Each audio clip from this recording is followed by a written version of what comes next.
Every day, the husband bathes his paralyzed wife. That day, he had just filled the bathtub with water. Suddenly, his foot slipped. He hit his head on the sink, fell heavily to the floor, and lost consciousness. The faucet kept running, the tub filling fast, the water climbing up my body until it nearly reached my neck, and I could not escape, fear flooding me like ice. Right before I broke, a bloody hand appeared in my sight. He had forced himself up, but his injuries were too severe, and after a few weak moves, he collapsed and went completely still. To avoid drowning, I had to save myself. Instinct pushing me to struggle uselessly in the water. Using the toes I could barely move to hook the drain plug, but my paralyzed body would not listen, and I could not pull it out. I tried again and again, until it finally came halfway loose, and by then the water was at my mouth, and I knew I could not stop.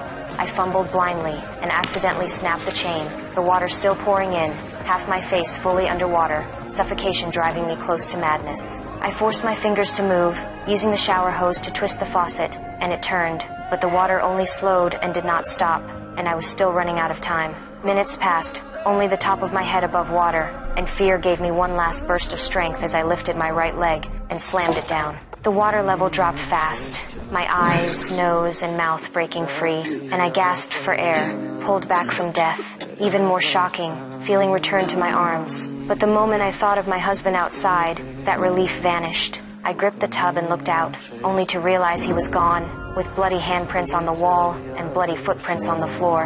And nothing about this felt simple. If he could stand, he should have saved me first, not leave alone. My best friend's warning about his betrayal hit me all at once, every clue lining up, and I understood this was not an accident but a planned trap. I could not hesitate, and before he knew I was alive, I had to call the police. I dragged myself out, used the doorframe to stand, then fell hard, and crawled toward the phone by the bed, only to see there was no signal.